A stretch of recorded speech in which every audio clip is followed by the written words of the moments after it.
Il existe donc en Afrique des organisations bourgeoises, clubs et associations professionnelles, semblables à celles que l'on trouve dans les sociétés bourgeoises d'Europe et d'Amérique.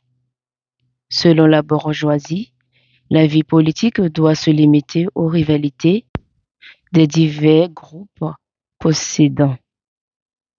Il n'est pas rare d'assister en Afrique comme en Asie, en Amérique latine et dans d'autres régions du monde à une succession de coups d'État dans un seul pays.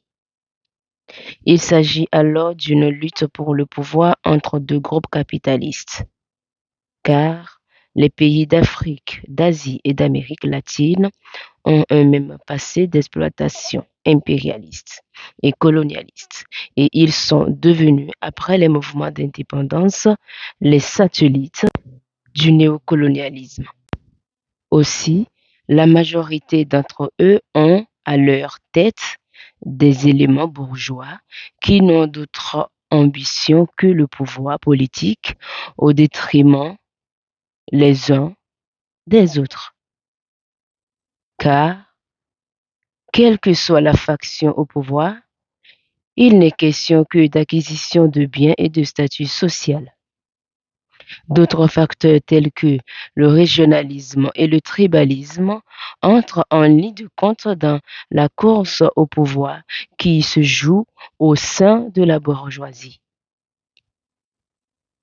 Mais il ne faut pas oublier que ces rivalités interviennent au sein des possédants et qu'il ne soit pas de lutte de classe. On avance souvent la question tribale pour éclipser les forces sociales créées par le colonialisme dans la société africaine. Dans les nombreuses régions où l'inégalité du développement économique pendant les coloniales a créé une différenciation des fonctions économiques selon des considérations ethniques, cette tendance est exploitée dans l'intérêt du capitalisme international. Il est nécessaire de distinguer entre tribu et tribalisme. Le clan est l'extension de la cellule familiale, tandis que la tribu est l'extension ethnique du clan à travers un territoire. Avant la pénétration impérialiste en Afrique, il y avait des tribus, mais pas de tribalisme au sens moderne du terme.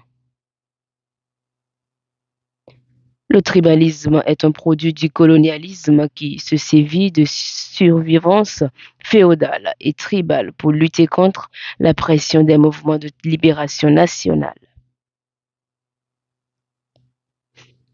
Le retard de la formation des nationalités est le résultat de la conquête coloniale, balkanisant l'Afrique au mépris des frontières géographiques, linguistiques et ethniques. La croissance de l'économie et l'évolution des structures sociales en souffrirent. Des structures patriarcales et féodales furent artificiellement présentées et l'on s'ingénia de freiner par tous les moyens possibles l'émergence d'un prolétariat politisé et conscient.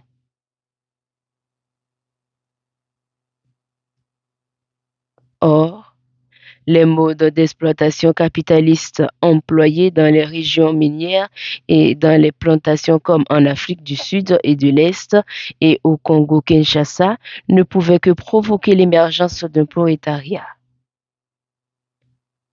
Aussi, la classe ouvrière fut maintenue au sein de structures traditionnelles, de manière à lui interdire toute prise de conscience.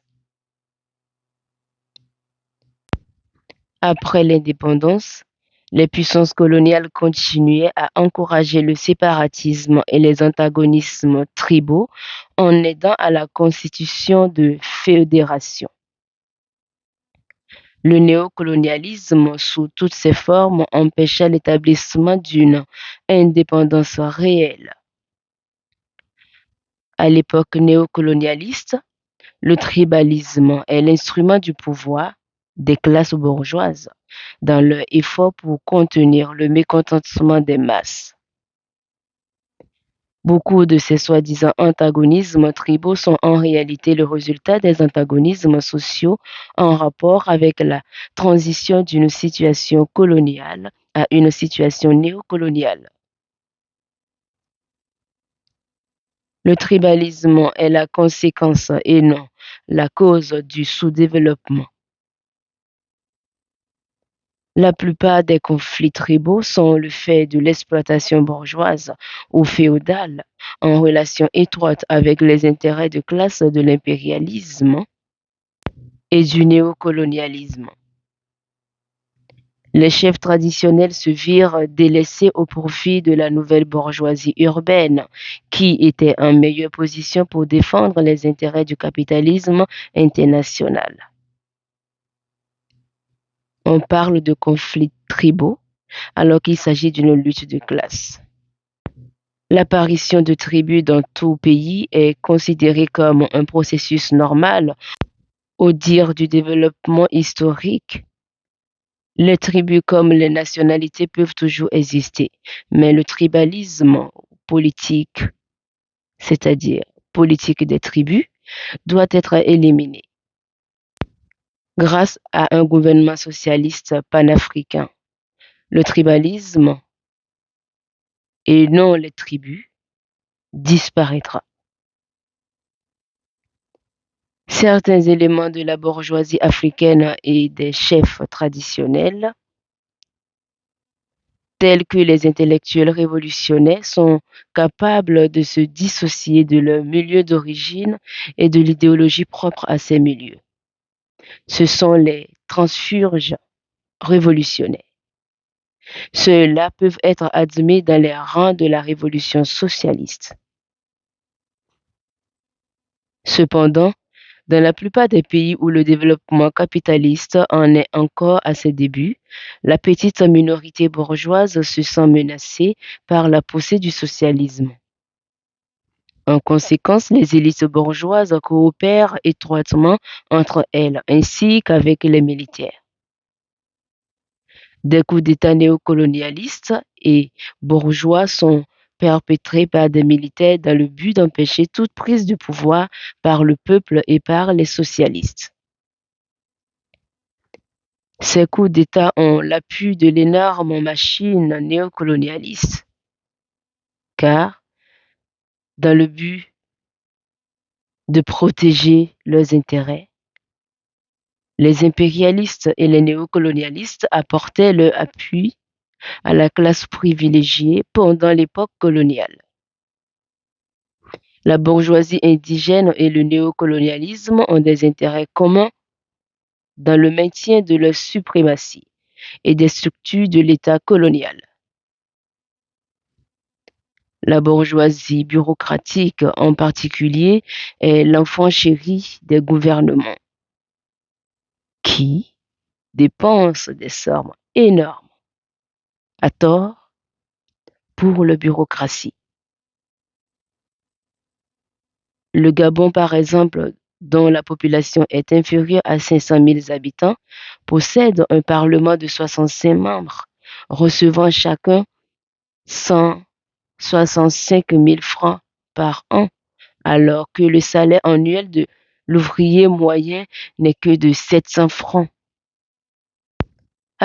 Au Dahomey, 60% du revenu annuel sont consacrés aux soldats des fonctionnaires du gouvernement. Héritière des anciennes classes dominantes, la bourgeoisie bureaucratique est étroitement liée aux formes étrangères, aux diplomates des pays impérialistes et aux classes exploitantes africaines. Tout en n'ayant pas une grande force de cohésion, c'est une élite acquise au mode capitaliste de développement et l'un des agents les plus dévoués du néocolonialisme. Schéma du capitalisme qui alimente le colonialisme et le néocolonialisme, dont les trois vont conduire à une politique de tribalisme. Nous avons le capitalisme qui tient À gauche, le colonialisme et à droite, le néocolonialisme. À gauche, nous avons le colonialisme qui va alimenter ou mettre en place des administrations indirectes. Et à droite du capitalisme, on a le néocolonialisme qui va encourager aux conflits internes qui favorisent les intérêts des monopoles internationaux. Et les trois vont alors conduire au tribalisme, c'est-à-dire la politique des tribus. Après l'indépendance, la position des bureaucrates fut renforcée par les politiques d'africanisation des nouveaux gouvernements, ainsi que par le surcroît de travail amené par les larges transformations économiques et sociales projetées par ces mêmes gouvernements.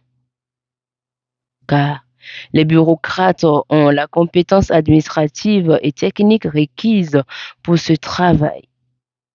En outre, ils sont en mesure de sélectionner et d'organiser les informations nécessaires aux ministres pour la formulation des politiques. En ce sens, ils jouent un grand rôle dans les prises de décision politiques. Mais beaucoup de bureaucrates assument des fonctions pour lesquelles ils n'ont pas été préparés. Ces bureaucrates ont tendance à se montrer arrogants et à s'isoler de la classe inférieure des fonctionnaires et employés de bureau et à se montrer serviles envers les bureaucrates étrangers néocolonialistes. Quelle que soit leur influence en politique, elle se fait toujours sur des considérations sociales. Leur éducation et leur position sociale les séparent des masses et en font des acolytes des capitalistes locaux, des intellectuels de mauvaise foi, des cadres ambitieux de l'armée et de la police et des néocolonialistes. Bien que toujours soumis au contrôle des autorités politiques et militaires, ils occupent une position extrêmement importante dans les rouages de l'État néocolonialiste et exercent leur influence avec la bénédiction des classes dominantes. Dans certains cas, et notamment en cas de dictature militaire, ils exercent en fait des fonctions d'agents politiques sans avoir été plébiscités. Cela est particulièrement évident lorsqu'ils agissent de concert avec des bureaucrates étrangers. Lorsqu'un coup d'État militaire réactionnaire survient, qu'elle y ait ou non participé, la bureaucratie accorde immédiatement son soutien aux nouveaux tenants du régime, en continuant la routine administrative et en aidant à l'élaboration des nouvelles lois. Les grands bureaucrates siègent dans tous les conseils et commissions qui prolifèrent après un coup d'État, car l'établissement d'un régime arbitraire, militaire et policier renforce leur position puisque les nouveaux dirigeants dépendent entièrement d'eux. Contrairement au gouvernement civil, les régimes militaires sont en mesure d'imposer une politique sans avoir eu l'accord du Parlement, ce qui donne aux bureaucrates une plus grande liberté d'action.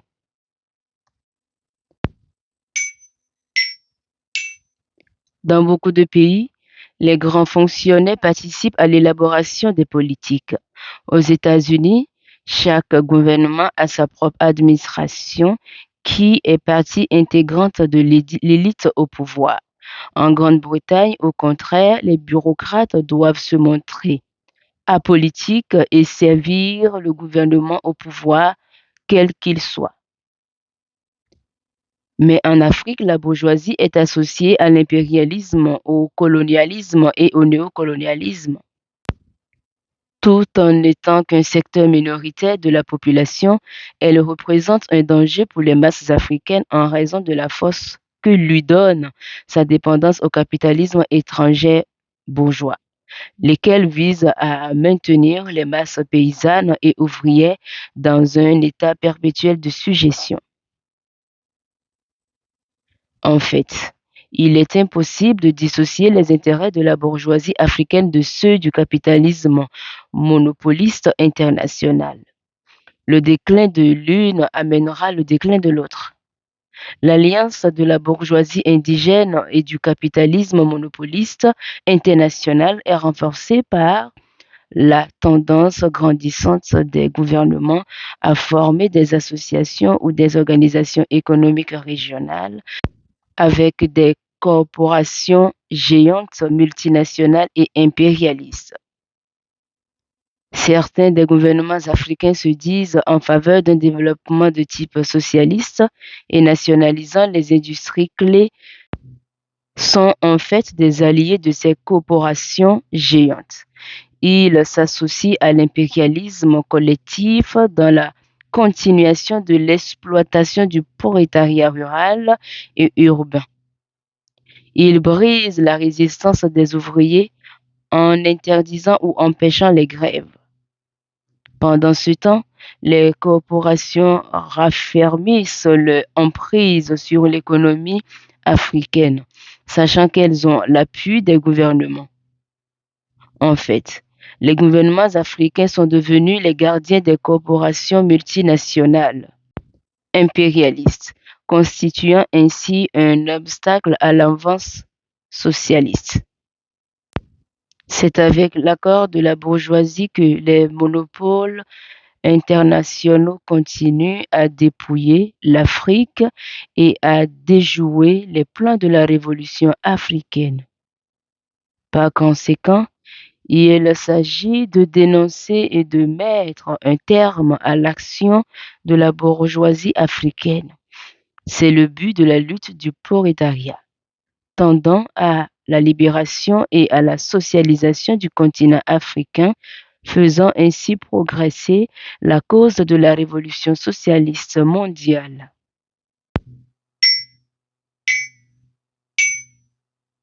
La lecture du livre La lutte des classes en Afrique. Auteur, président Kwame Nkrumah. Partie 10. Le prolétariat.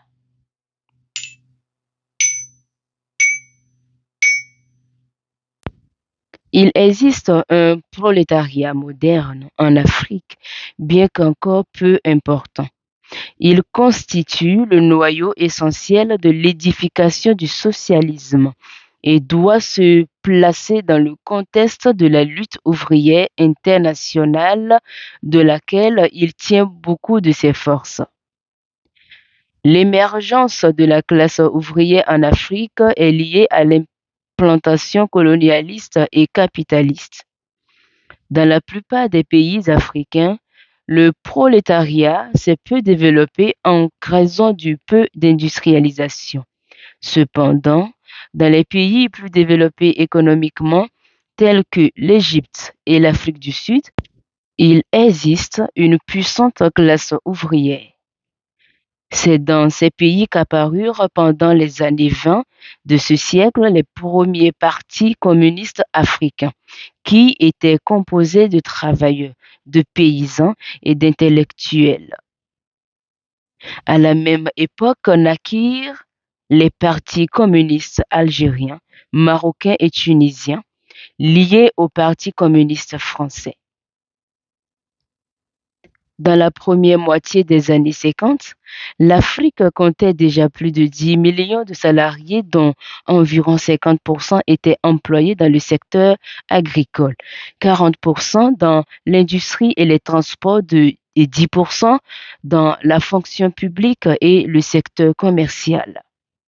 En 1962, on évaluait à 15 millions le nombre de travailleurs africains, soit 6 ou 7% de la population totale. Si ce pourcentage paraît faible en comparaison de celui des travailleurs asiatiques, dont le nombre s'élève à 100 millions, il faut tenir compte de ce qu'il représente, de ses potentialités et de sa solidarité au mouvement prolétaire du monde entier. Les travailleurs africains ont joué un grand rôle dans les luttes de libération nationale. Par une succession de grèves, ils réussirent à troubler la vie économique et l'administration. Dans les années précédant l'indépendance, il y eut des grèves générales au Kenya, au Nigeria, au Ghana et en Guinée. L'Afrique coloniale connut un nombre incalculable de grèves qui affectèrent certains secteurs de l'économie.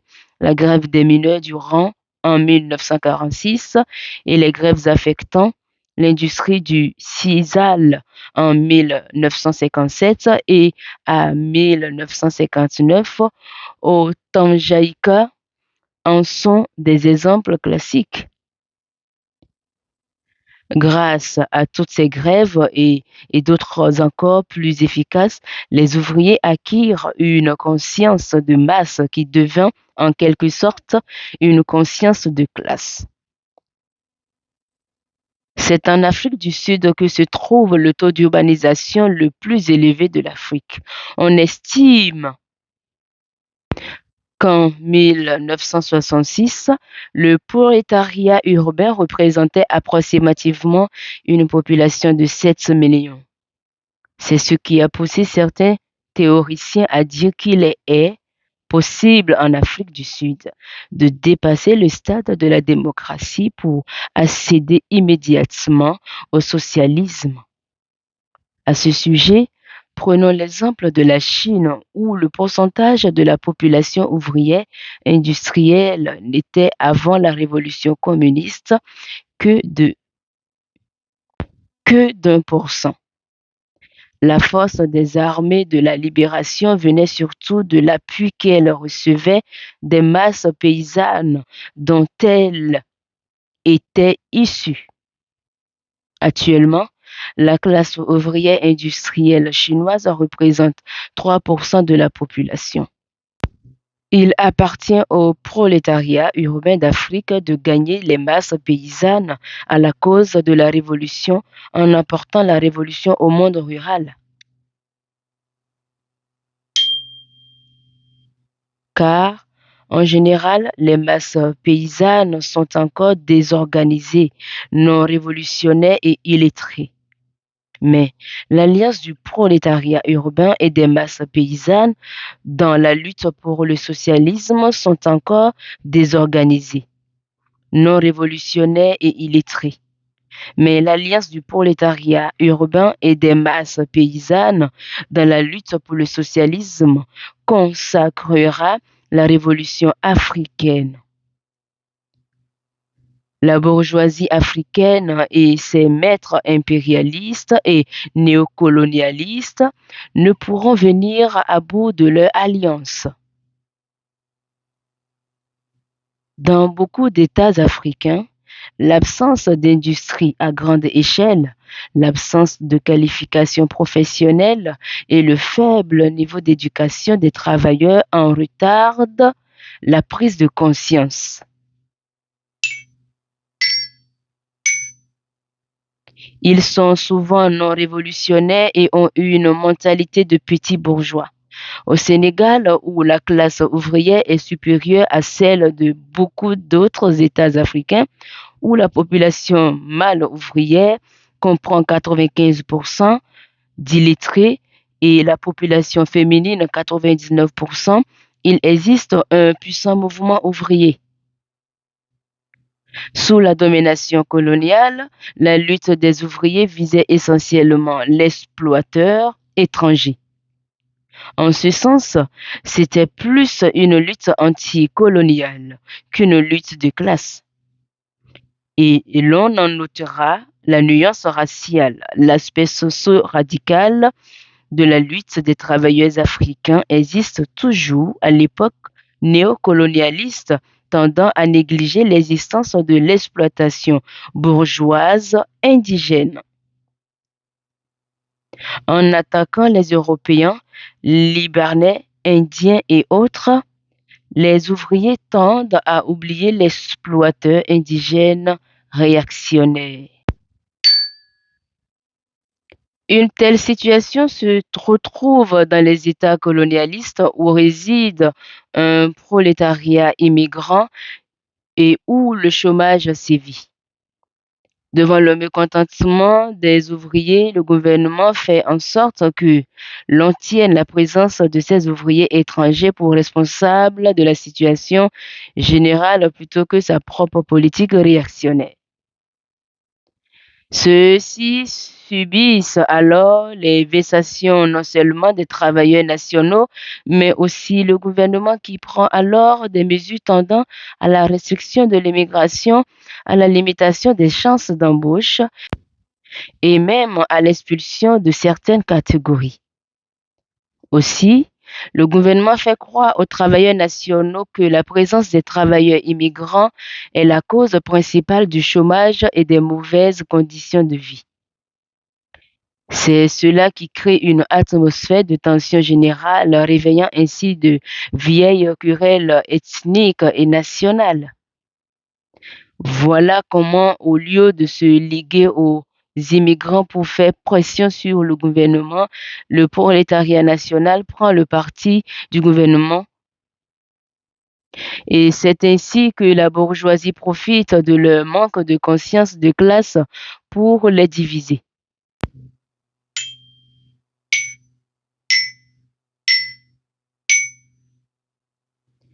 Quelle que soit leur nationalité, race, tribu, religion, qui n'entrent pas en ligne de compte dans la lutte pour le socialisme, tous les ouvriers sont les mêmes. La révolution socialiste africaine rejette l'argument selon lequel le prolétariat non africain est un obstacle au progrès économique. Elle s'oppose également aux vexations et aux mesures d'expulsion que subissent les immigrants d'un territoire à l'autre. En Afrique, on ne devrait jamais utiliser le terme étranger car ils sont tous africains. Ce ne sont pas les travailleurs immigrants qu'il s'agit de combattre, mais la balkanisation née des frontières artificielles dressées par l'impérialisme. Le prolétariat immigrant des villes peut devenir un élément déterminant de la progression socialiste. En effet, ces hommes travaillant dans les villes et dans différents États africains pour s'en retourner chez eux après un certain temps sont un lien entre les mouvements révolutionnaires prolétariens et ceux du monde rural et des autres États.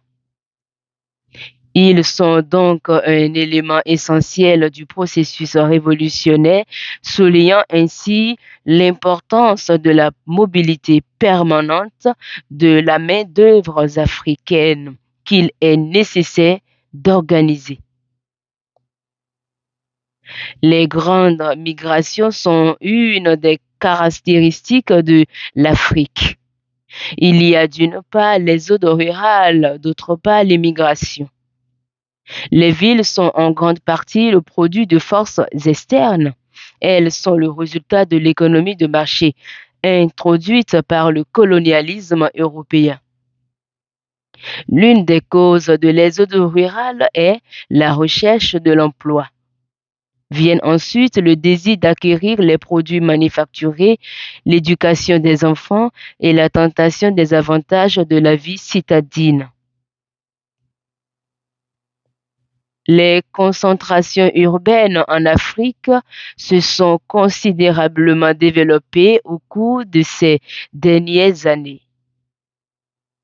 Prenons l'exemple de trois villes du Ghana qui ont vu leur taux de croissance s'accélérer. Schéma. Ville, Accra, Kumasi, Tamale. Accra, année de 1936 à 1960, population, chiffre approximatif, 38 000 habitants à 338 000 habitants. Kumasi, année 1921 à 1966, population, 24 000 habitants à 190 000 habitants. Tamale, Année 1921 à 1960, 4 000 habitants à 40 000 habitants. On pourrait diviser la structure sociale des villes africaines en trois grands groupes. 1. La bourgeoisie regroupant les professions libérales, les intellectuels, la bureaucratie, l'armée, le monde des affaires, les élites politiques et directoriales, les instituteurs, le clergé, les commerçants, les chefs des services ministériels et les boutiques. 2. La classe ouvrière qui comprend l'ensemble des petits commerçants, des ouvriers, des femmes de marché et des travailleurs immigrants. 3. Le groupe dit déclassé rassemblant les mendiants, les prostituées et tout ce qui constitue le loupin prolétariat.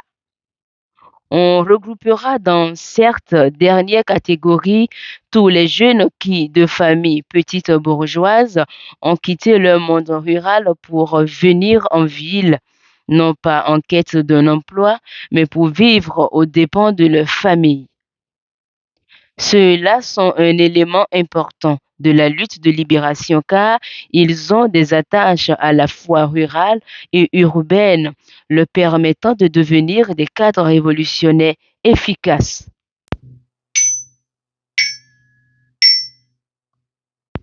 Les membres des élites bourgeoises se rencontrent dans ces clubs et associations qui mettent l'accent sur le statut social plutôt que sur la question raciale. L'existence d'une conscience de classe se manifeste dans le désir de ces élites et à adhérer à ces associations qui renforcent leur statut. Plus le degré d'éducation est élevé, plus le niveau du statut social et professionnel est important. Quiconque a étudié l'étranger est d'autant plus favorisé. Les travailleurs immigrants apportent leur propre structure sociale, leur idéologie, leur religion et leurs coutumes. À part quelques-uns d'entre eux qui s'intègrent complètement à la population locale, leur séjour est temporaire. Ils travaillent dans le but de retourner dans leur pays d'origine après quelques années. Selon le recensement effectué au Ghana en 1960, seulement 25% de la population de Takoradi était d'origine locale, 37% à Koumassi et 40% à Sekondi. En 1948, plus de 50% de la population de Takoradi et 36% de celle d'Accra avaient séjourné moins de 5 ans dans ces villes. Le pourcentage des travailleurs immigrants au Ghana est d'environ 40%.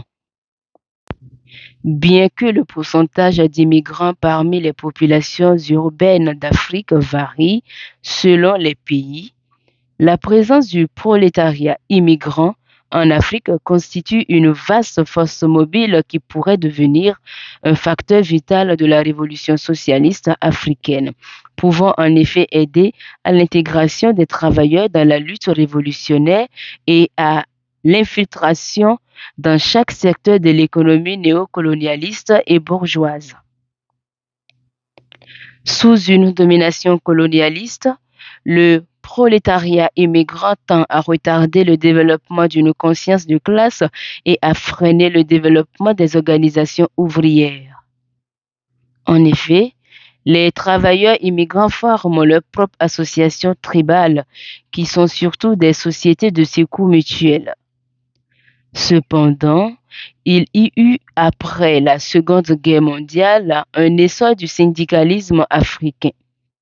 Dans beaucoup de pays africains, les syndicats participèrent activement à la lutte de libération nationale en organisant des grèves, des boycottages et d'autres formes d'activisme. Les puissances coloniales s'opposèrent vigoureusement à l'action des syndicats en essayant parfois avec succès de faire vaciller le pouvoir des dirigeants syndicalistes par l'introduction de politiques réformistes et l'infiltration d'un socialisme de droite. En mai 1961, sur l'initiative des syndicats ghanéens, maliens, la conférence syndicale panafricaine se réunit à Casablanca. 45 organisations syndicales et 38 pays furent représentés. Les bases de l'Union syndicale panafricaine (USP) y furent jetées selon les principes de la solidarité prolétarienne et de l'internationalisme.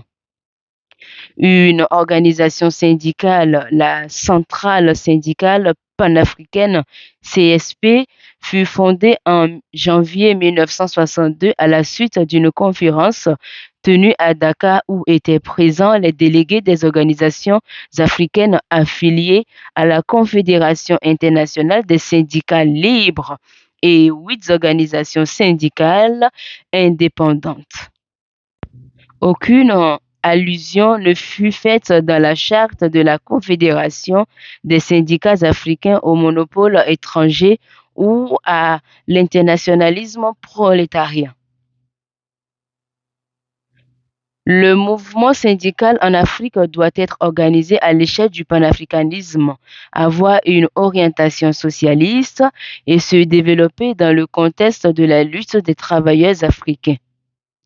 C'est pourquoi la création d'une union syndicale panafricaine doit tendre au développement de l'action syndicale sur tout le continent africain. Tout en étant différente des autres unions syndicales dans d'autres pays, elle travaillera avec elles sur le plan international. L'urbanisation est à la base des transformations sociales. Par conséquent, l'industrialisation, qui est la cause principale de l'urbanisation, détermine les structures sociales. La croissance de l'industrialisation détermine donc la croissance du prolétariat africain qui acquérera une plus grande conscience de classe. Actuellement, l'industrie africaine est l'une des moins développées au monde. Si elle produit un septième des matières brutes du monde, elle ne produit que le cinquantième des produits manufacturés. La part de l'industrie dans le revenu total des pays africains est inférieure à 14%. Cette situation est l'héritage de l'impérialisme et du colonialisme et de l'exploitation de l'Afrique par les monopoles capitalistes étrangers. C'est aussi le résultat de la continuation de l'exploitation impérialiste et capitaliste de l'Afrique par le néocolonialisme. Les monopoles occidentaux contrôlent encore près de 80% du volume commercial en Afrique. Le rapide développement de l'implantation américaine en est un exemple frappant. Tableau. Investissement en 1950 en millions de dollars, nous avions 287. En 1960, investissement en millions de dollars, on a 927. En 1964, en investissement, on a 1700. Exportateur États-Unis-Afrique. En 1950, chiffré en millions de dollars, on a 494. Et en 1964, toujours en millions de dollars, exportation États-Unis-Afrique, on a 916. Importation d'Afrique. En 1950, en millions de dollars, on a 362. Importation d'Afrique. En 1964, toujours chiffré en millions de dollars, on a 1211. De 1951 à 1955, les investissements directs américains en Afrique ont augmenté de plus de double, passant de 313 millions à 793 millions de dollars. Et cela tout particulièrement en Afrique du Sud, en Rhodésie et au Congo-Kinshasa. Le néocolonialisme procède de façon suivante. Contrôle économique grâce au système d'aide et de prêts et grâce aux échanges commerciaux et financiers. mais mise sur les économies locales par le vaste dispositif des coopérations internationales, contrôle politique des gouvernements fantoches, pénétration sociale par la bourgeoisie indigène, imposition d'accords de défense et implantation de bases militaires et aériennes, infiltration idéologique nettement anticommuniste par les moyens de communication modernes, presse, radio, télévision et impérialisme collectif, notamment en ce qui concerne la coopération politico-économique et militaire entre la Rhodésie, l'Afrique du Sud et le Portugal.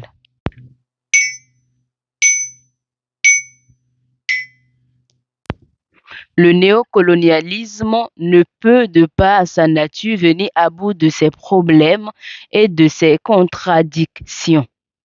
Si l'impérialisme n'est que le capitalisme agonisant, le néocolonialisme est le colonialisme agonisant. Et l'intensité de leurs contradictions internes les conduit à leur destruction. Le néocolonialisme ne peut apporter son soutien au gouvernement néo-bourgeois et favoriser un développement économique stable, alors que l'enjeu réel est la sauvegarde de ses investissements. Par conséquent, la bourgeoisie locale ne pourra jamais être sûre de son pouvoir et a de plus en plus fréquemment recours à des interventions téléguidées de l'extérieur ou à la répression à l'intérieur, état de choses qui accélère le développement d'une lutte de classe authentiquement révolutionnaire. L'aide économique accordée par les pays capitalistes est l'une des manières les plus insidieuses employées par le néocolonialisme pour freiner le développement des pays du tiers-monde, retardant ainsi l'industrialisation et la croissance d'un prolétariat important. Seulement 10% de l'aide américaine aux pays africains sont employés au développement de l'industrie, et cela dans les pays considérés comme acquis au capitalisme. Par contre, 70% de l'aide des pays socialistes vont à l'industrialisation et à l'organisation de la production profitable.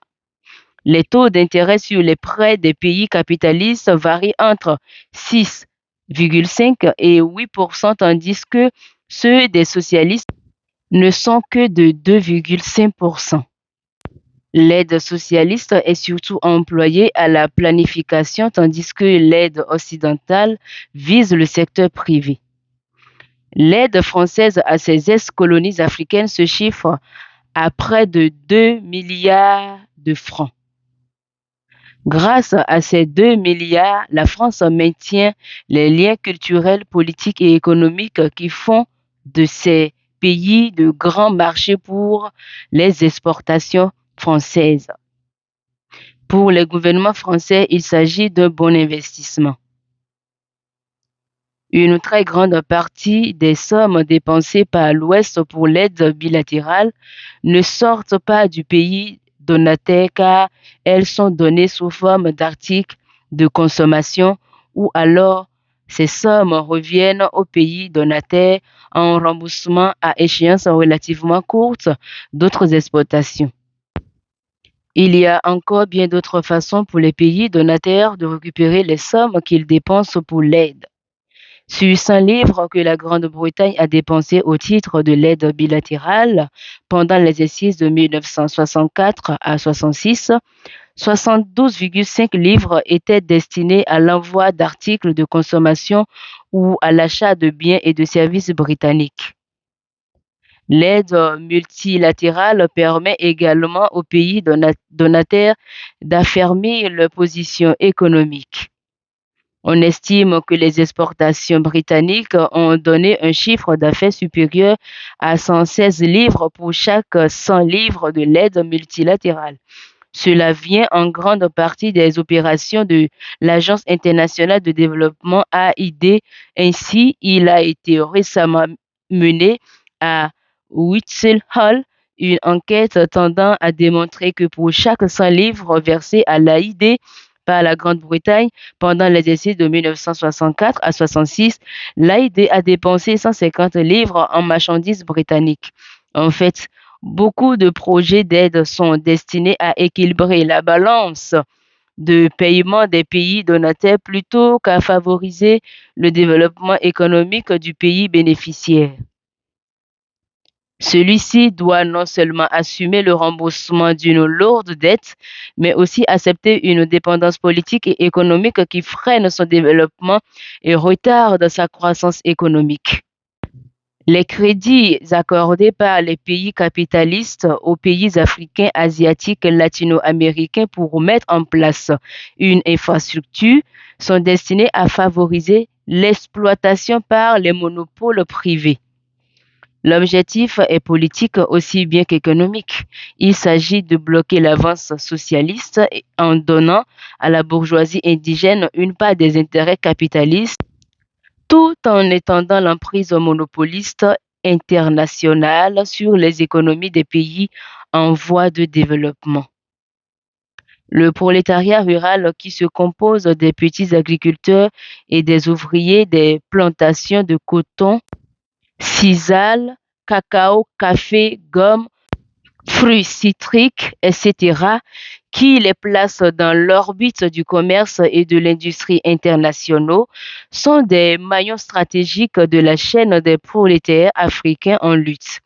Cependant, l'impérialisme dans sa phase néocolonialiste tire le gros de ses profits de sa mainmise sur les secteurs avancés de la production, tels que les mines, la fabrication, le commerce en détail et en gros, la pêche et les transports. Environ 90% des investissements capitalistes en Afrique concernent les entreprises en rapport avec ces structures et c'est dans ces secteurs clés que le prolétariat industriel, force de travail indispensable à la continuité du néocolonialisme, est en mesure d'encadrer la révolution socialiste. On a tenté de nier l'existence d'une classe ouvrière en Afrique, là où il est indispensable de la nier, comme dans les régions minières d'Afrique du Sud, du Congo-Kinshasa et de Zambie, on s'est efforcé de l'intégrer au système capitaliste et néocolonialiste d'exploitation en mettant à la tête des syndicats des dirigeants réformistes et en accordant des primes.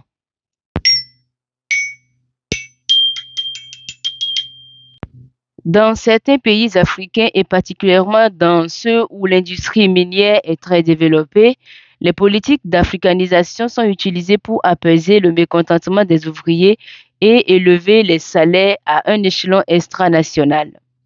Cela a permis dans certains cas de rendre les ouvriers moins désireux de poursuivre des activités révolutionnaires. La tendance caractérisant la période de transition séparant le capitalisme du socialisme est l'embourgeoisement. La vision socialiste des prolétaires peut être voilée par la corruption de l'état du bien-être. Ils peuvent alors devenir des philistins bien nourris en faveur de la réaction et du conservatisme. La révolution socialiste perd alors son importance. Tant sur le plan économique que sur le plan industriel, l'Europe et les États-Unis sont mûrs pour le socialisme. Ils ont les éléments de base nécessaires à l'industrialisation immédiate d'un régime socialiste. Aux États-Unis, où le développement de l'énergie nucléaire a atteint son plus haut degré, grâce à l'automation et à la cybernétique, les forces de production sont arrivées à un point où l'établissement d'une société sans classe telle que la prédite Marx peut se faire seulement par le communisme. Mais tout en étant la société la plus riche et la plus industrialisée, la société américaine est aussi la plus rétrogradée socialement et politiquement. Une partie de la classe ouvrière en Europe et aux États-Unis se réclame du capitalisme. Certains ouvriers s'étant embourgeoisés ont diminué les forces du prolétariat tendant à la révolution socialiste. En 1968, Quelques 10 millions d'ouvriers français se sont mis en grève, paralysant pratiquement l'action du gouvernement. Ils n'ont pourtant pas été capables d'apporter un bouleversement révolutionnaire. La révolte des étudiants du monde entier est devenue une des caractéristiques fondamentales de notre époque. Mais les étudiants souffrent d'une double aliénation. D'une part, ils sont aliénés par l'établissement et souvent dans leur propre famille. D'autre part, ils sont étrangers à la classe ouvrière qui pourrait utiliser leurs efforts dans la lutte révolutionnaire. Le Parti conservateur en Grande-Bretagne dérive une grande partie de sa force du soutien électoral des ouvriers anglais qui lui accordaient leur vote. Aspirant à la classe et à la promotion sociale, un grand nombre d'ouvriers se réclament de la classe moyenne. Dans l'état du bien-être, beaucoup d'ouvriers vivent comme la basse classe moyenne. La satisfaction économique donnant l'illusion d'appartenir à la classe moyenne assure des votes du Parti conservateur. Ainsi, l'extension du droit de vote pour les masses n'a pas réduit le pouvoir des classes dirigeantes. Cela a plutôt amené le déclin du radicalisme des classes ouvrières. La tendance dans les sociétés capitalistes des mouvements ouvriers à se limiter à une action syndicale est un danger pour la poussée socialiste. Devant un tel embourgeoisement des classes ouvrières dans les pays capitalistes, il revient aux peuples opprimés d'Afrique, d'Asie et d'Amérique latine la tâche d'autant plus grande de promouvoir la révolution socialiste mondiale. En ce sens, le rôle du prolétariat africain dans l'avance révolutionnaire africaine est vital et stratégique.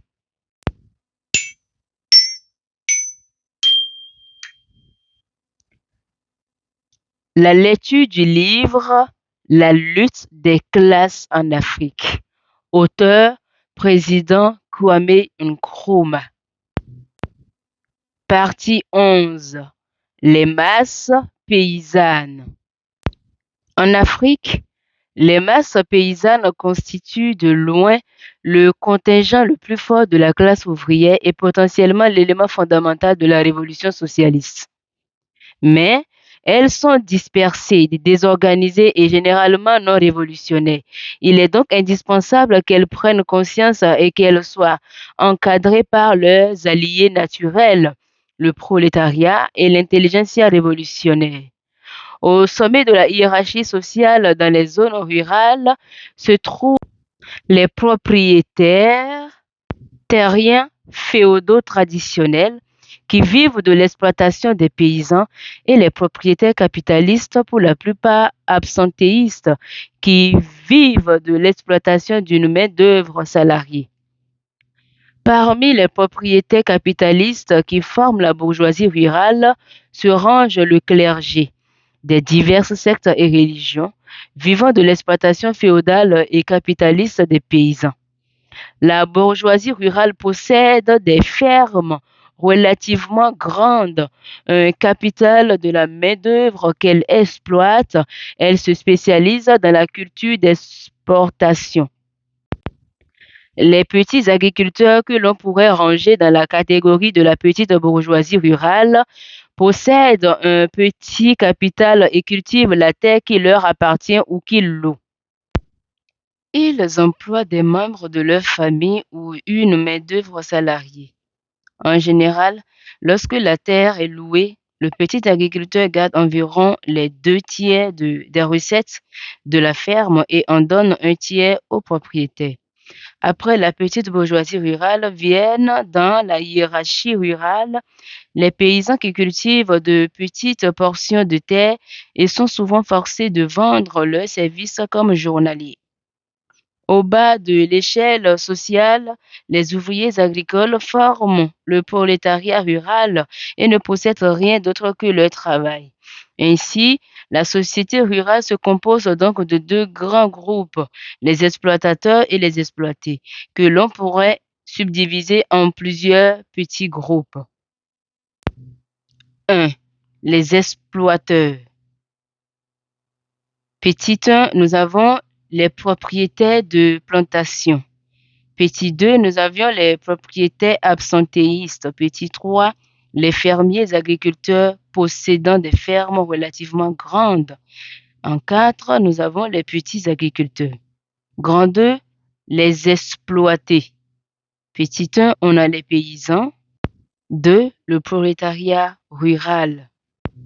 Pour la plupart, les propriétaires de plantations sont des étrangers comme au Nigeria, au Cameroun, au Congo-Kinshasa, en Afrique du Sud et en Rhodésie. Ces plantations sont les extensions des monopoles en Afrique. Le système de plantation est conforme aux principes de base du capitalisme. Les ouvriers agricoles y sont exploités. Cette exploitation est rendue possible par le niveau de vie peu élevé des travailleurs, ce qui permet au monopole de leur payer des salaires nominaux dérisoires. Mais en raison du coût toujours croissant des biens de consommation, les salaires réels de ces ouvriers ne cessent de décliner. Le résultat en est la gravité toujours plus grande du conflit opposant prolétariat et capitalisme. Les monopoles étrangers appartiennent aux propriétaires absentéistes étrangers, mais il existe aussi des absentéistes locaux. Les absentéistes locaux sont généralement des propriétaires terriens africains qui vivent en ville, dans le luxe, tout en contrôlant, grâce à leurs capitaux, des vastes étendues de terre dans les régions rurales. Ils vivent de l'exploitation d'ouvriers agricoles. L'exploitation réside dans le type de paiement. L'ouvrier agricole ne reçoit pas de salaire fixe et vit au jour le jour. Le conflit opposant le capitalisme au travail y est aussi intense que dans les plantations. Très souvent, le propriétaire absentéiste exploite aussi en ville en louant à des prix exorbitants les logements aux ouvriers. Une autre catégorie d'exploiteurs est celle des grands agriculteurs fermiers, qui sont normalement des propriétaires indigènes, parfois plus riches que les propriétaires absentéistes. À la différence de ces derniers, ils vivent sur leurs terres. Ils sont prospères parce que leurs terres sont fertiles et qu'ils ont les moyens techniques de l'entretenir, ainsi que de louer les services d'une main-d'œuvre. Ils sont en général considérés comme d'importants notables dans leur région et ont aussi de grandes familles. Leurs méthodes de production sont semi-féodales et ils pratiquent parfois la méthode du paiement en espèces. Ils doivent souvent allégeance aux chefs ou aux anciens d'un village plus important. Leur grand souci est la culture d'exportation. Après les petits agriculteurs viennent dans l'échelle sociale les petits fermiers. Ce sont de petits propriétaires qui possèdent aussi le matériel et leur bétail. Ils sont, selon la psychologie révolutionnaire massiste, instables et hésitants. Ils emploient les membres de leur famille et louent les services de journaliers à l'époque de la moisson et des labours. Ils aspirent à devenir prospères, ce qui leur permet d'avoir une main-d'œuvre régulière et d'avoir une grande propriété. Ils se préoccupent surtout de production locale pour la consommation immédiate. À côté du petit fermier se trouve le paysan qui est le plus petit propriétaire terrien. Sa vie est l'insécurité même. Il travaille un petit lapin de terre avec ou sans bétail. Il dépend des conditions atmosphériques et de la nature elle-même, car sa récolte sera bonne si le temps est beau, mais le mauvais temps peut le ruiner et il se voit contraint à louer des services dans les plantations et les grandes fermes. En raison du coût de la vie toujours croissant et de la cherté des produits manufacturés, par exemple, les difficultés du paysan sont chaque jour plus grandes. D'autant plus qu'il produit tout ce dont il a besoin à la maison sans rien en retirer en échange. Le paysan peut devenir un élément révolutionnaire à condition d'être encadré par le prolétariat rural et urbain. Le prolétariat rural est constitué de travailleurs au sens massif du terme. Ils sont partie intégrante de la classe ouvrière et la couche sociale la plus révolutionnaire du monde rural africain. Il s'agit de développer le potentiel révolutionnaire de cette couche rurale des paysans et ouvriers agricoles, car ils constituent la force principale de la révolution.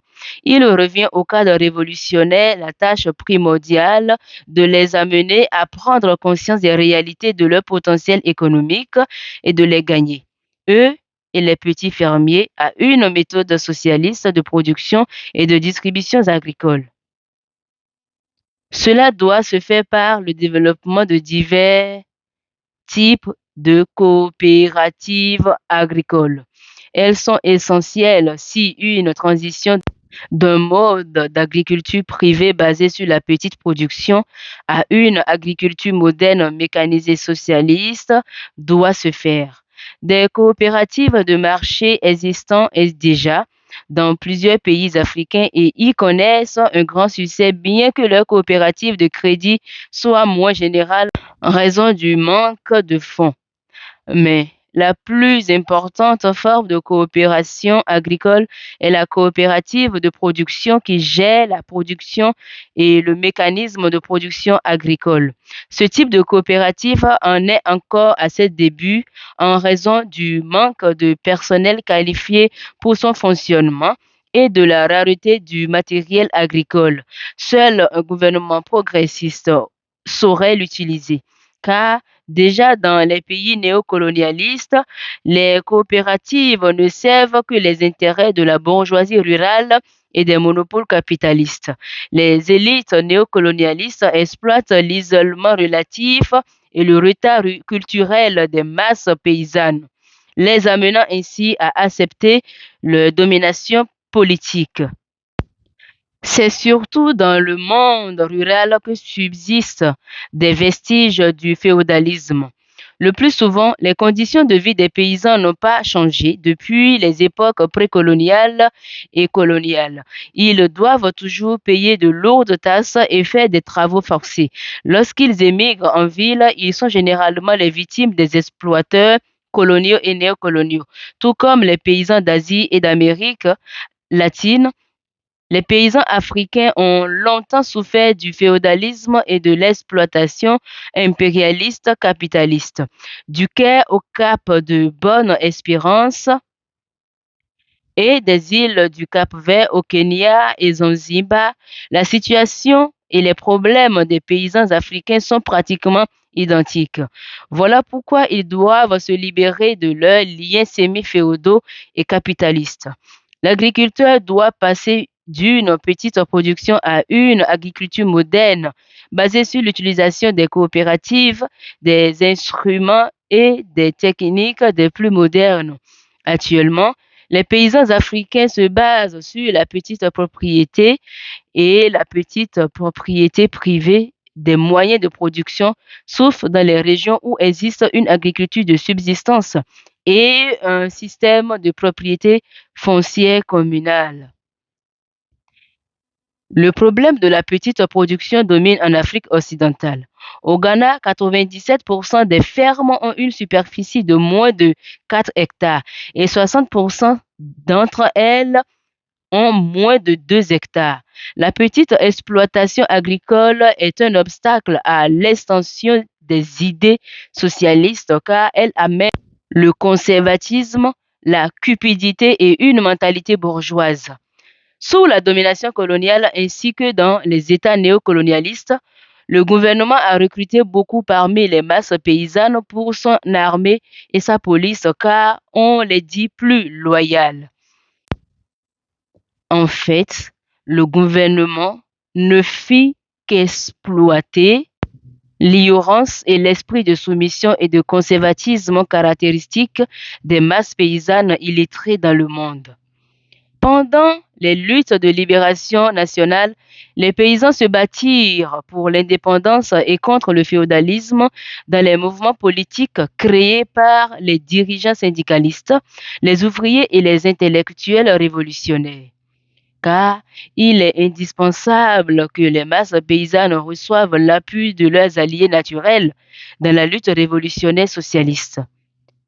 Dans les pays où les luttes révolutionnaires socialistes ont amené le renversement du gouvernement bourgeois, comme en Chine, à Cuba, au Vietnam, en Corée, les masses paysannes ont été les alliés d'autres forces sociales encadrées par des partis massistes. Les liens étroits qui unissent le prolétariat et les masses paysannes sont les mêmes que ceux qui unissent les mouvements de guérilla urbains et ruraux. Ils sont tous partie intégrante de la lutte révolutionnaire socialiste et l'un ne peut pas parvenir à la victoire finale sans l'autre. La lutte révolutionnaire socialiste en Afrique doit reposer sur les masses paysannes et le prolétariat rural, car ils forment la grande majorité de la population et leur avenir est dans le socialisme. Les combattants de la liberté qui sont parmi les masses dépendent d'elles quant au recrutement et au ravitaillement. Le monde rural est le bastion de la révolution. C'est le champ de bataille sur lequel les masses paysannes avec leur allié naturel, le prolétariat et l'intelligentsia révolutionnaire, seront la force motrice de la construction et de la transformation socialiste. La lecture du livre La lutte des classes en Afrique, auteur, président panafricain Kwame Nkrumah. Partie 12. La révolution socialiste. L'action politique est à son paroxysme lorsque le prolétariat, tout entier sous la direction d'un parti d'avant-garde, guidé par les seuls principes du socialisme scientifique, parvient à renverser le système de classe. La révolution est alors complète. Les bases d'une révolution sont jetées lorsque les structures organiques et l'état d'une société donnée ont amené les masses à souhaiter ardemment un bouleversement total des structures de cette société. Alors qu'il n'existe pas de dogme fermement établi quant à la révolution socialiste, du fait que les situations historiques ne se répètent pas. L'expérience a prouvé que lorsqu'il y a lutte des classes, la révolution socialiste ne peut être réalisée sans le recours de la force. La violence révolutionnaire est un principe fondamental des luttes révolutionnaires, car à moins de s'y voir contraintes, les élites privilégiées ne céderont pas le pouvoir. Même si elles acceptent d'effectuer des réformes, elles ne céderont jamais, si elles savent leur position menacée. Seule l'action révolutionnaire les y contraindra. Il n'est pas de grands événements historiques qui n'aient été accomplis au prix d'efforts violents et de vies humaines. Quiconque est convaincu que le passage d'un mode de production capitaliste à un mode de production socialiste se fera sans le recours à la violence doit s'attendre à une grande désillusion, car le changement qualitatif inhérent à la révolution socialiste est beaucoup plus profond que celui qui provoqua le passage d'un mode féodal à un mode capitaliste. Les révolutionnaires socialistes veulent une transformation totale de la société et l'abolition du système de classe. Au contraire, le déclin du féodalisme n'a fait qu'introduire de nouvelles structures sociales par lesquelles l'argent et non plus les titres et la propriété terrienne devint la condition fondamentale du pouvoir et du privilège. La révolution socialiste s'oppose au concept élitiste et tend à l'abolition du système de classe ainsi qu'à l'élimination du racisme. Les révolutionnaires socialistes se battent pour l'instauration d'un État qui se fasse garant des aspirations des masses et leur assure une participation à tous les échelons du gouvernement. Dans une société capitaliste, la liberté est le droit de faire ce que la loi permet dans l'intérêt de la classe bourgeoise au pouvoir. Or, plus il se développe, plus le capitalisme est anarchique. La révolution socialiste est donc l'aboutissement logique et inévitable. Dans les pays où le développement capitaliste et industriel est à ses débuts, et où la bourgeoisie ne représente qu'une petite minorité de la population. Le prolétariat est en mesure, par une prise de pouvoir révolutionnaire, d'instaurer un régime socialiste. Sous la direction des révolutionnaires socialistes, l'Afrique peut passer d'un stade de propriété bourgeoise capitaliste à un stade où les moyens de production sont distribués selon un mode de propriété socialiste communiste. Mais la lutte révolutionnaire ne saurait compter sur la participation de la bourgeoisie et de la petite classe moyenne, car malgré leur participation aux luttes de libération nationale, elles tenteront toujours pour sauvegarder leur gain de bloquer la création d'un État socialiste. Elles sont dévouées au capitalisme et leur survie dépend de l'appui qu'elles reçoivent de l'impérialisme et du néocolonialisme. Ce n'est qu'avec le renversement de la suprématie bourgeoise dans les États néocolonialistes par la révolution socialiste qu'une transformation totale de la société sera accomplie. Il existe certains facteurs qui font progresser la révolution socialiste. Le plus important est le développement capitaliste et l'industrialisation qui, en accroissant la population ouvrière, favorise l'apparition des futurs dirigeants de la révolution prolétarienne. Parmi les autres facteurs, on notera l'abandon des classes dirigeantes par les intellectuels, les gouvernements inefficaces et l'incompétence politique de la classe bourgeoise au pouvoir. L'exemple et l'assistance des autres révolutions socialistes ont été également favorables à l'avancée sociale. Il y a enfin l'influence des conflits sociaux raciaux et des antagonismes de classe. Au XXe siècle, c'est dans les pays faiblement industrialisés, à savoir les pays ayant un passé d'exploitation impérialiste, colonialiste et néocolonialiste, que les prises de pouvoir les plus violentes ont eu lieu. Ces bouleversements violents ne peuvent être considérés comme des luttes pour le pouvoir opposant divers groupes élitistes. Ils représentent l'action de plusieurs classes. Dans le cas de la révolution socialiste, il s'agit d'une prise de pouvoir du prolétariat. Mais dans le cas des coups d'État réactionnaires, c'est le renversement par la bourgeoisie de gouvernements de tendance socialiste ou d'une lutte pour le pouvoir entre diverses factions bourgeoises.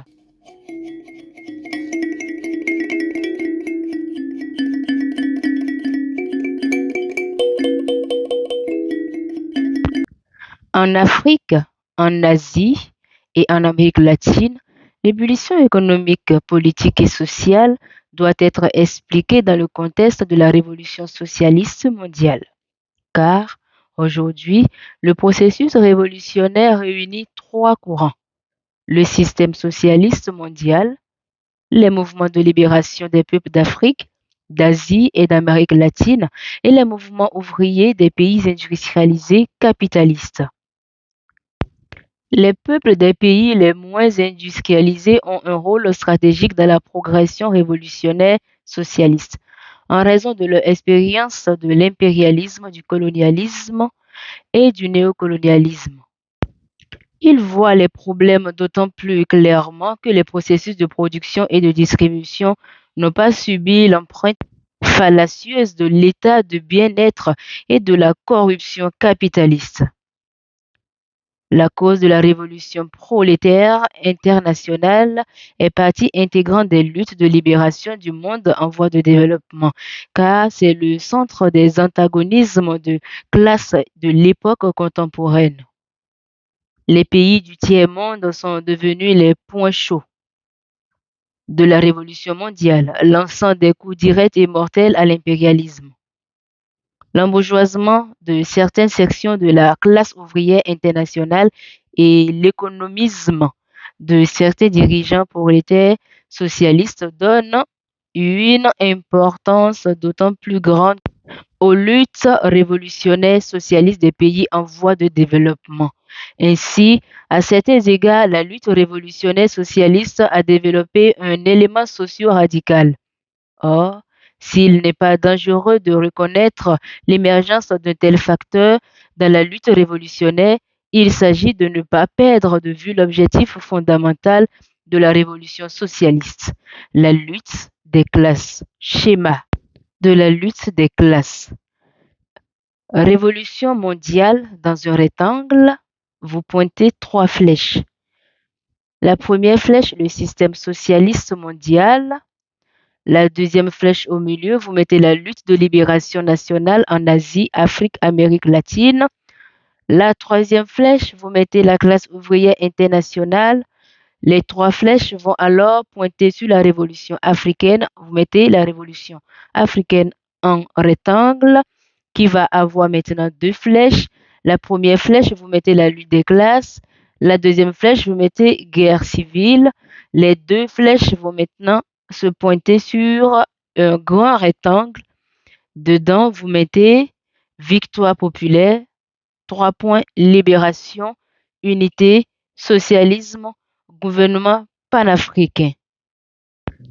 Le monde en voie de développement n'est pas un bloc homogène opposé à l'impérialisme. Le concept de tiers-monde est illusoire, car pour une large part, il demeure sous domination impérialiste. La lutte contre l'impérialisme a lieu à l'intérieur comme à l'extérieur du monde impérialiste. Il s'agit d'une lutte entre le socialisme et le capitalisme et non entre un soi-disant tiers-monde et l'impérialisme. Le rôle de la lutte des classes y est fondamental. En outre, il est impossible d'édifier le socialisme dans le monde en voie de développement en se tenant à l'écart du système socialiste mondial.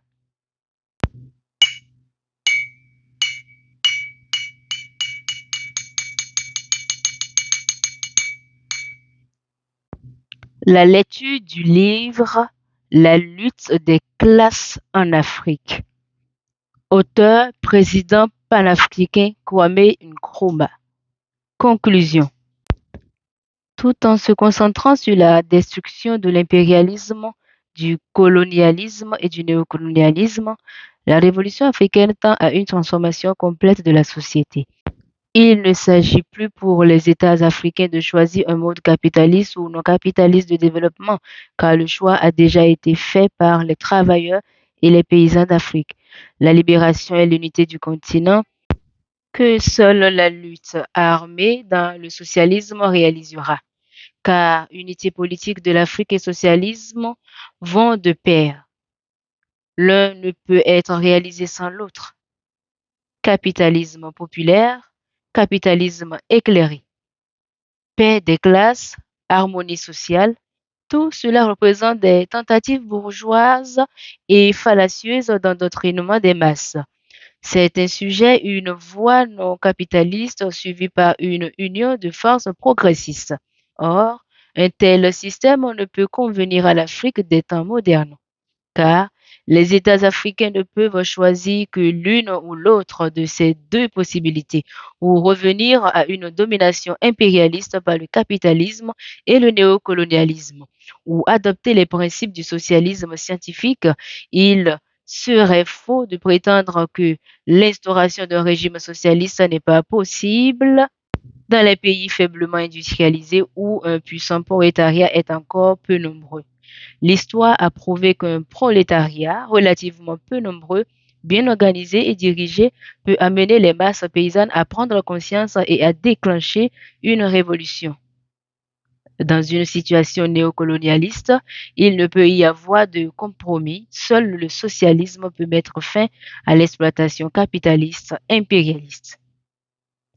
Le socialisme ne peut être réalisé dans la lutte des classes.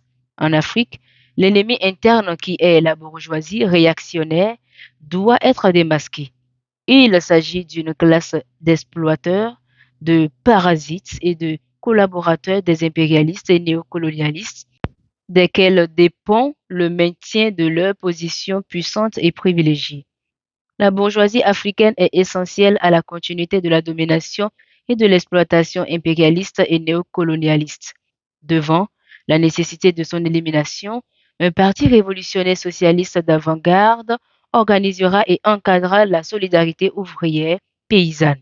Grâce à la défaite de la bourgeoisie indigène, de l'impérialisme, du néocolonialisme et des ennemis extérieurs de la révolution africaine, les aspirations du peuple africain seront réalisées. Comme dans les autres régions du monde où le sort de la révolution socialiste repose en grande partie sur les participations des masses paysannes, une tâche gigantesque attend les cas de la révolution africaine. Ils doivent provoquer l'éveil des masses urbaines et rurales et amener la révolution dans les campagnes. C'est alors que les combattants de la liberté, de qui dépendent en grande partie de la révolution en sa phase armée, pourront prétendre leur opération. En même temps, il faut politiser les piliers du pouvoir bourgeois, la bureaucratie, la police et l'armée. La victoire des forces révolutionnaires dépend de l'habileté du Parti révolutionnaire socialiste à fixer l'importance des classes socialistes et à distinguer les alliés et les ennemis de la révolution. Le parti doit aussi être en mesure de mobiliser et de diriger l'ensemble des forces pour la révolution socialiste déjà en existence et d'éveiller et de stimuler l'immense potentiel révolutionnaire encore inexploité. Tant que la violence sera utilisée contre les peuples africains, le parti n'arrivera pas à ses fins sans utiliser toutes les formes de la lutte politique, y compris la lutte armée. Si la lutte armée doit être engagée de façon efficace, elle doit, comme l'est le parti, être centralisée. Un haut état-major panafricain encadré par un parti ouvrier panafricain devrait pouvoir planifier une stratégie et une tactique unifiée portant des coups mortels à l'impérialisme, au colonialisme et au néocolonialisme, ainsi qu'au régime minoritaire européen en Afrique. La résistance armée n'est pas un phénomène nouveau pour l'Afrique. Pendant des siècles, les Africains ont lutté contre l'intrusion colonialiste, bien que ces combats héroïques aient été passés sous silence par les historiens étrangers bourgeois. En fait, les Africains n'ont jamais cessé de résister à la pénétration et à la domination impérialiste, même si cette résistance devint non violente à mesure que l'oppression et l'exploitation impérialistes s'accentuaient. Alors que la colonisation était à son apogée, la résistance africaine parut momentanément finalement vaincue. Et il semblait que la domination politique et économique du continent par des puissances étrangères était définitivement achevée.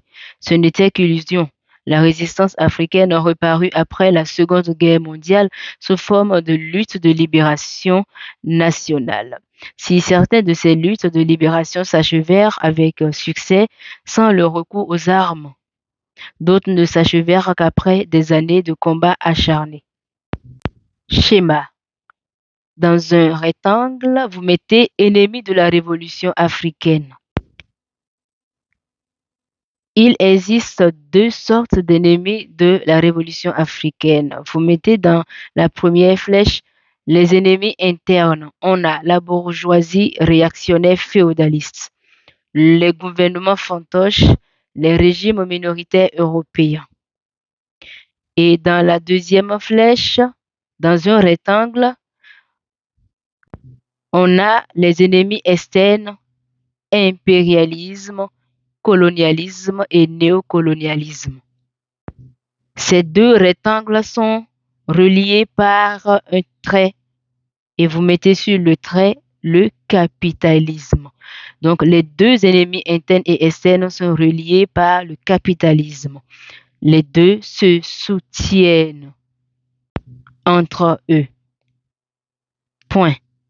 L'indépendance politique n'a pu mener ni la fin de l'oppression et de l'exploitation économique, ni celle des ingérences étrangères dans la vie politique. La période néocolonialiste commença lorsque les monopoles capitalistes internationaux donnaient leur appui durant l'époque coloniale à la bourgeoisie indigène dans le but d'assurer leur mainmise sur la vie économique du continent. Le néocolonialisme usa d'une nouvelle arme de violence à l'encontre des peuples africains, sous diverses formes de domination politique indirecte par la bourgeoisie indigène et les gouvernements fantoches téléguidés par le néocolonialisme, exploitation économique directe par une extension des opérations de puissantes corporations, contrôle des moyens de communication, infiltration idéologique et bien d'autres manières insidieuses d'implantation. Dans ces circonstances, on comprend l'importance de la lutte armée, car la libération et l'unification de l'Afrique ne peut dépendre d'un consentement de préceptes moraux ou d'une conquête morale. Ce n'est qu'avec le recours aux armes que l'Afrique se débarrassera des derniers vestiges de colonialisme, d'impérialisme et de néocolonialisme et sera libérée et unie dans le socialisme. En cela, les masses africaines ont le soutien et l'assistance du monde socialiste. La lutte révolutionnaire africaine n'est pas isolée. Elle n'est pas seulement partie intégrante de la révolution socialiste mondiale, mais aussi de la révolution du monde noir. Partout où les descendants africains sont opprimés, comme aux États-Unis et aux Antilles, des luttes de libération sont engagées, car dans ces régions du monde où l'homme noir est colonisé, il souffre à la fois d'une discrimination de classe et de race. L'Afrique est le centre de la révolution du monde noir. Tant qu'elle ne sera pas unie sous un gouvernement socialiste unifié, les hommes noirs du monde entier n'auront pas de foyer national. C'est autour de la lutte des peuples africains pour la lutte et l'unité du continent qu'une authentique culture négro-africaine prendra sa forme. L'Afrique est un continent, un peuple, une nation. La théorie selon laquelle une nation n'a pas de raison d'être si elle n'a pas un territoire commun, une langue commune et une culture commune a échoué au test chronologique qui définit scientifiquement la réalité objective. Car, en fait, si de tels éléments peuvent constituer une nation, la présence de ces trois éléments n'est pas nécessaire à son existence. Un territoire commun est une langue commune, pouvant suffire à la formation d'une nation, de même qu'un territoire commun est une culture commune. Parfois même, un seul de ces éléments suffit. Un État peut exister sur des bases multinationales. La communauté économique est l'une des caractéristiques majeures d'une nation, car c'est l'économie qui réunit des individus sur un même territoire. C'est sur cette base que les nouveaux Africains se reconnaîtront pour former potentiellement une nation dont le dominion est l'Afrique tout entière. L'objectif principal des révolutionnaires du monde noir doit être la libération et l'unification totale de l'Afrique sous un gouvernement panafricain socialiste. La réalisation d'un tel objectif ne pourra que satisfaire les aspirations des peuples africains du monde entier, tout en faisant triompher la révolution socialiste internationale. Cela fera progresser le monde vers le communisme auquel tendent toutes sociétés selon le principe de chacun selon ses capacités, à chacun selon ses besoins.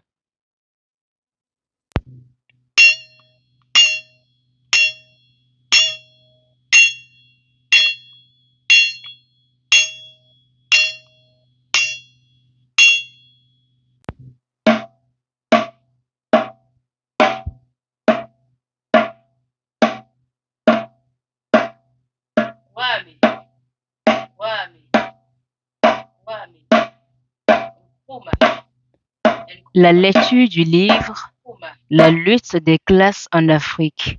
Auteur, président panafricain Kwame Nkrumah. Né le 21 septembre 1909 à Nkroful, au Ghana, au 27 avril 1972 à Bucarest. Il reste un homme d'État indépendantiste, panafricaniste, ghanéen, mais africain avant tout. Table des matières. Introduction. Grand 1, origine des classes sociales en Afrique. Grand 2, le concept de classe. Grand 3, caractéristiques et idéologie des classes. Grand 4, classe et race. Grand 5, le concept d'élitisme. Grand 6, intelligentsia et intellectuelle. Grand 7, clique réactionnaire au sein de l'armée et de la police. Grand 8, les coups d'État. Grand 9, la bourgeoisie. Grand 10, le prolétariat. Grand 11, les masses paysannes. Grand 12, la révolution socialiste. Enfin, conclusion. Audio, voix, podcast, Koti Ayeminaso. Votre Wendagui.